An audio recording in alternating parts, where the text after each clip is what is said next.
Joe Biden was not Erdogan's preferred candidate. Experts suspect that under Biden, the Turkish president will not be able to proceed as before.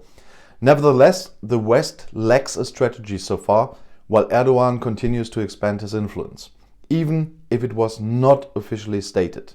Donald Trump was the preferred candidate in Ankara until the end. They don't like each other. Özgür Ünlüsarcıklı from the German Marshall Fund in Turkey sums up the relationship between Joe Biden and Recep Tayyip Erdogan. And experts with foreign policy expertise are booming these days. In all sorts of forums, the experts outdo each other with forecasts of the possible effects of the Biden presidency on international relations.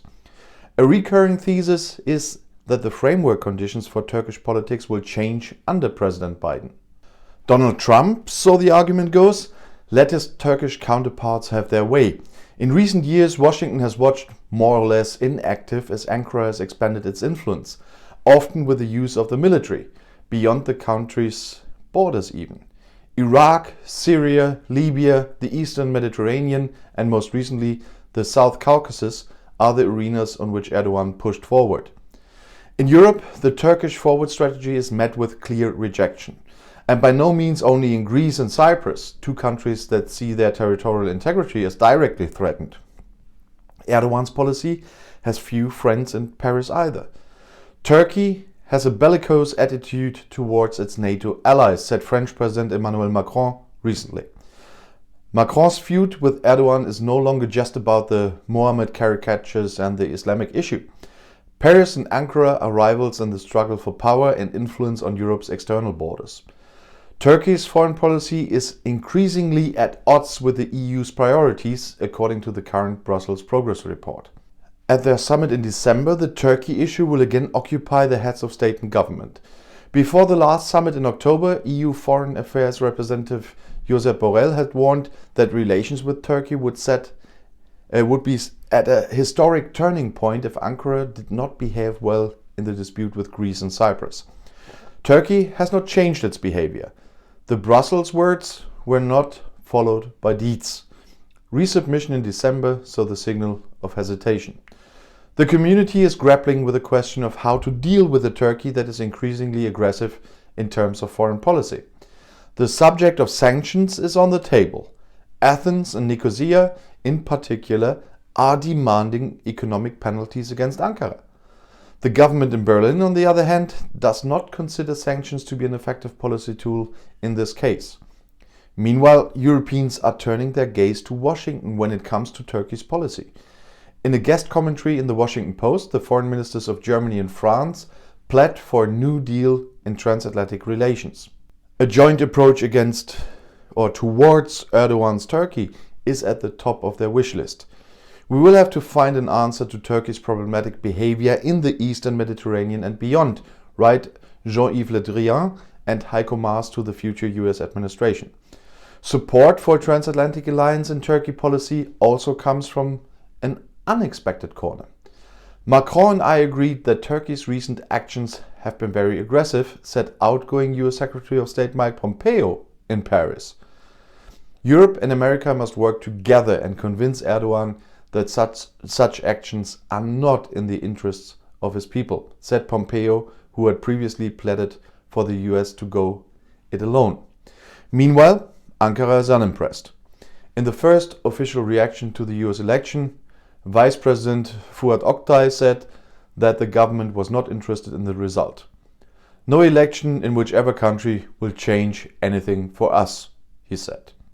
Turkey, according to the Erdogan vice, has its own interests in their own diplomacy.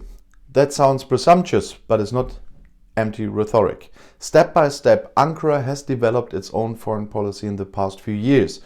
Special way, multidimensional, unilateral are terms used by the foreign policy analyst for Turkey's drifting away from the Western network. Turkey is currently striving for a more independent foreign policy than ever before since joining NATO in 1952, said a recent report by the US Congress Scientific Service. Whether this drifting away will ultimately lead to a complete break with the West is a question that will ultimately depend on the policy of the new administration in Washington. Meanwhile, the Turkish government is celebrating what it calls the historic victory in the Nagorno-Karabakh war. According to the Turkish interpretation, Ankara and not Moscow emerged stronger from the conflict. Observers also agree with this narrative. Thanks to an uncompromising long-term cooperation with Azerbaijan, with a decisive military component, the Turks have succeeded in getting a foot in the door in a region that was regarded as Moscow's strategic backyard. Turkey has reshuffled the cards. It is the game changer, enthuses Muhittin Ataman in the pro-government Daily Sabah. In an analytical commentary, the newspaper explains the importance of Turkey's military support for Baku. The war in Karabakh was the first interstate war decided by armed drones, writes Yahya Bostan. The Turkish drones have raised military technology to a new level, and the 44-day war has opened a new chapter in the history of warfare. There is no mention of the use of Syrian mercenaries in the controlled Turkish media.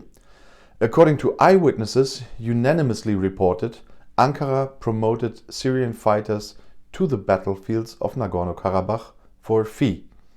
Turkish drones and Syrian mercenaries are, in the opinion of the Scientific Service of the US Congress, the preferred instruments of Erdogan's military policy. Because the drones and proxy warriors minimize the political and economic risk for Turkey, the Turkish government has shown little reluctance to use them. In Syria, Libya, and now also in Nagorno-Karabakh, warfare that is inexpensive for the attacker has been used, with resounding success in each case.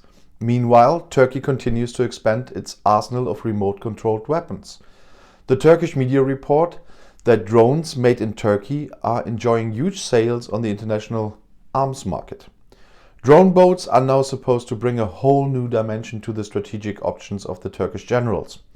According to the American trade magazine National Interest, Turkey has developed an unmanned warship that is fully loaded with weapons and ammunition and is said to have a range of up to 400 kilometers.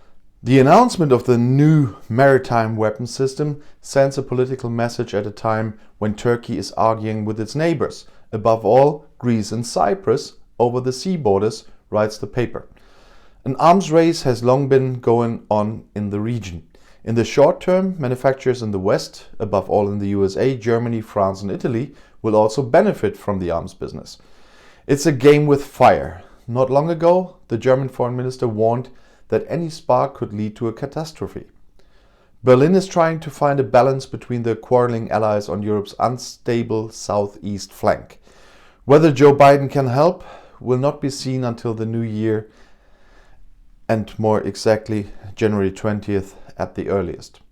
And if you now want to know more about global news and politics, YouTube has chosen another of my videos here for you in the end screen next to the subscribe button, which I hope you already used.